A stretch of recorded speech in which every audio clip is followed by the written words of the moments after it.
housing. Na kuna nyumba zingine pia tunajenga zingine mingi. Tungetaka kila mtu apply. Nyinyi vijana apply nyumba pale nyumba yako Nairobi. Kwa bei nafuu. Ile pesa unalipa hapa 2,000 ndio utakuwa unalipa kwa mwezi mpaka upate nini nyumba yako.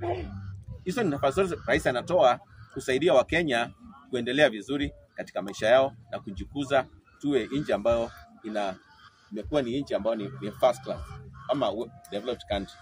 Kwa hivyo tuunge serikali mkono, we support our president, we support his agenda so that we can be able to develop. Asanteni sana. Leo ni siku ya kupanda miti, si ya baraza. Kwa hivyo tuingie tupande miti, alafu tutakutana kwa baraza tuongee mambo mingi sana hatuwezi kuendelea. Anawashukuru sana kuanzia the scouts. Thank you very much.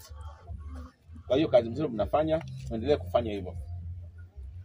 Nafikiri ndapitia siku moja niwanunulie soda. Mko wangapi?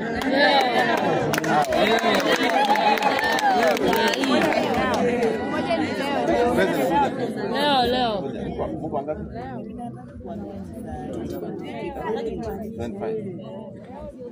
So, ndio pesa ngapi? Soda ni 100. Ile ndio pesa ngapi? Naona kula 500 kwa wewe ndio.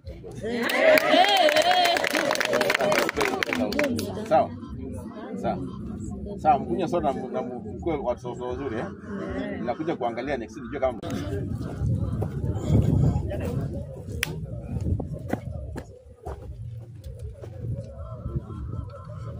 unajua anapanda ni gani? Si ni pale? Ni gani ziko wapi? Oh, ndio hizi.